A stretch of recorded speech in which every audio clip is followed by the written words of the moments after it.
Sounds good. Okay. Okay, as you saw, the lights turned on, the blinds came up. Okay. The other thing that you might not notice as easily is the temperature changed.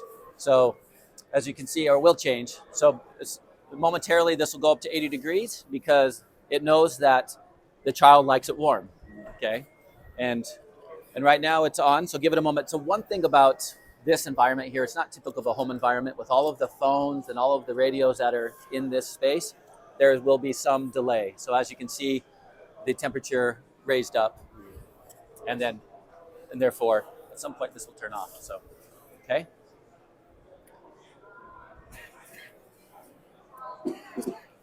All right. So anyways, the other thing that you might not see, we'll come back to this in a moment.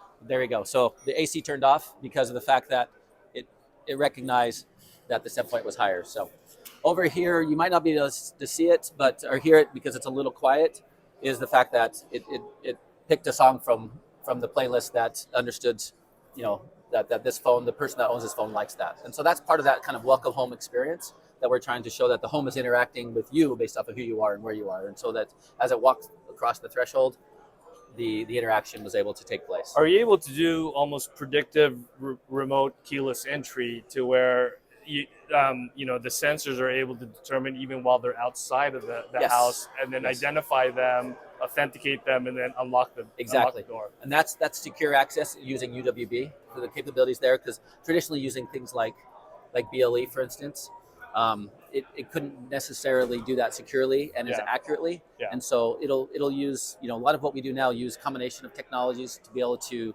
generate that UWB experience, to be able to, like I said, very precisely know as you're approaching the home and be able to unlock the door and allow access and things on like that based off of new version of Latchkey Kids, right? There you go. Perfect. Yep, exactly. So we saw that personalization there. This is all, as Mike kind of introduced earlier, this is all enabled by the foundation that Matter provides. And over here, we're going to showcase some of the spectrum of offerings that we are providing to be able to enable that Matter support. So on the left-hand side, you see here, we have an MPU, Dynamic Data MIDI MPU, that has the capability of running an Android OS. So it has an integrated GPU and some of the capabilities needed there. That's paired with an IW612 tri-radio, so you have the ability to have Wi-Fi, Thread, and Bluetooth all in a single chip to be able to have that tightly integrated control there and enablement for the networks that Matter relies on. Okay, you okay? Yep. Okay, and then as you progress down, you've got a Linux-based MPU also running paired with the tri-radio there. And then over here is the one that we're really excited about, is this MCU-based tri-radio, so a single chip that has both processing and wireless built in. And from that, we're able to, the possibilities have expanded, tremendously. So not only are we using the same chip in our speakers, which we'll showcase in a moment, that are actually running audio over Wi-Fi, it's also can go into something as simple as a smart plug and expand the capabilities that are in the smart plug. And so this is something that was announced yesterday by one of our customers and partners, Akara. So if you're not familiar there, they have a lot of products in like the HomeKit ecosystems and so on. They've taken our wireless secure MCU, embedded into a smart plug. And so not only can it do things as simple as turning on and off the light, but it actually enables the network that Matter can rely on for thread-based devices. So this is called a border router plug, and it enables or extends thread networks. So that devices like above the door, we have a contact sensor from Macaro as well. That's a Matter-based device running on thread that can communicate with the blinds, communicate with the smart thermostat, but that's also running thread. And as simple and inconspicuous as this, you have a thread network. So how is that controlled? Is it an app from the manufacturer that connects to it? Probably initially set up, yes, that would be the case. Now that said, if this is a Matter end device, it could be an app from the manufacturer. It could also be a Matter app that's part of the ecosystem. So this can actually just participate in the ecosystem and not be controlled by an Akara app. It can be controlled by a Google app. It can be controlled by an Apple app, for instance. And so that's the beauty of Matter, is you don't have to have the proprietary app to be able to control a Matter device. And so that's the beauty here. So one thing that we want to expand here, back to your question about kind of how do you control it, is talking about the setup.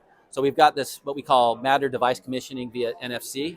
So this is taking security and NFC capabilities and integrating those into an experience that's much more simplistic and more straightforward than what we're accustomed to today. So for instance, let's just say the same device was in this board, right? We could take this phone that has NFC in it, we could tap it and enable, and it would communicate and provide it would read the device ID from the device and then offer the network credentials it needs to join the network. So as simple as that, it could easily join the network from just a tap and setup. Okay. Okay. So we're going to go over here and talk about sensing capabilities a little bit. So we talked about the car door sensor up there. We've got other sensors that UWB, for all intents and purposes, is also a sensing capability, right? So that's feeding into Matter and Matter and the ecosystem that we've set up here. We also have other devices from Akara, again. So these are actually Zigbee-based devices. This is a T-Box sensor that has temperature and humidity. This one's a water leak sensor, and that one's another temperature sensor. These are actually running Zigbee, and these have been out for some time. So the value of what I want to kind of demonstrate that is, by virtue of doing those tri-radio devices that have all of the network protocols, Zigbee can easily be bridged into the network protocols IP that Matter requires. And so Zigbee to Matter bridge is very easily done and very straightforward. And so you can have all of these devices that are in the homes today that can participate in the networks without having to be thrown away and replaced, which is a big fear of the smart home and investors or smart home kind of consumers is, if I buy devices and a new technology comes out, I'm gonna have to throw it away. And so we made sure to make sure that there is bridging capability that can be embedded very simply in the same devices that you already have in the home today. One thing I forgot to mention is all those devices I showed you, they don't have to require another device in the home. They can be embedded in sound bars, TVs, control panels, smart plugs, as we showed.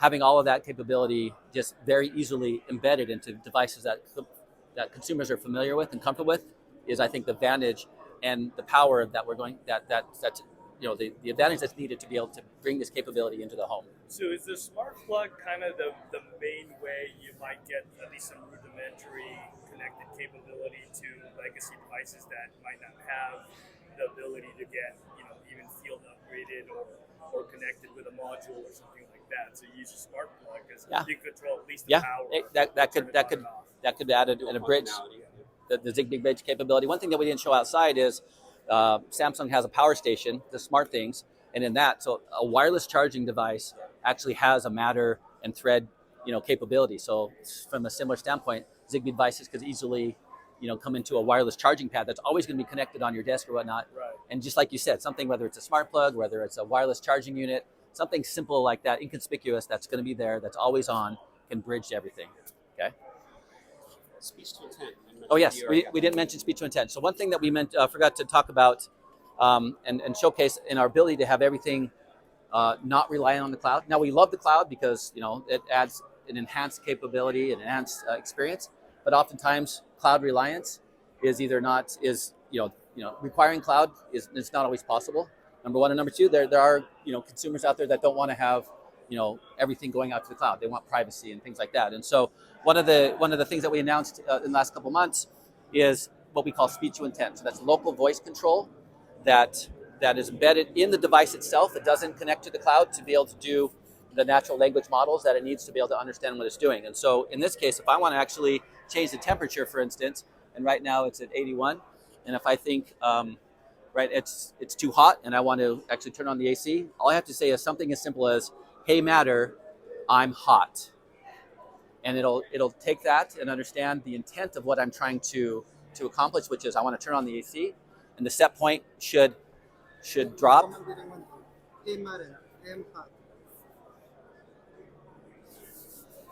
So with all the noise here, it's a little bit harder. Yeah. Okay. So it could hear that over all the crowd noise here. And at some point in just a few seconds, we'll see the fact that the set point will drop, AC will turn on, and we'll start cooling, as you can hear that right now. What's the AI are you guys using an AI accelerator or some kind of AI chip to do that, or are you guys using just a standard CPU to kind of? So Run. I don't think there's any special accelerator. It's actually we can add that capability to any of our processors today. So it's really, and that's the value of it. It doesn't require the accelerator. It can actually use, any of our existing MPUs or even MCUs to be able to do what it's doing, which I think is it's fantastic. And one of the key things on that is just getting the size, the requirements from a memory standpoint down as much as possible. And that's been some of the value of what we've been able to do is have expanded language models using a small memory footprint. So yeah, good question. Okay, so if you don't mind, we talked about the sensors a little bit. One other thing that we didn't talk about that I think is kind of another proof point of why something like Matter and the sensing capability needs to be part of an overall system is this air purifier has the ability, it turned on after we had a certain amount of people in the room. So it proactively is cleaning the air to make sure the air quality is good. And it didn't have to rely on an actual, a sensor like this saying, hey, the quality's dropped and it has to be measured there. It can be proactive even before it drops down and base the intelligence off of the number of people in the room. And so how is it sensing the number of people in the room? Is it camera, infrared? Fantastic idea. So it's UWB. It's detecting the occupancy based off the number of UWB based phones in the room. That's what we did there. Okay, so if you have 3 or 4 UWB phones, for instance, in the same room, it would say, okay, yeah, it exceeded the threshold of what we think it's going to require to keep the air clean, and it'll turn on just very quietly and in a automated fashion there. Okay, so we'll talk about the difference between UWB based off of something that you have in hand and just radar capability in a moment that doesn't require that. So okay, so we're going to do a quick handoff to Thomas here, if that's okay, one of our partners from Deal Controls, that's going to explain one of the exciting new developments we have in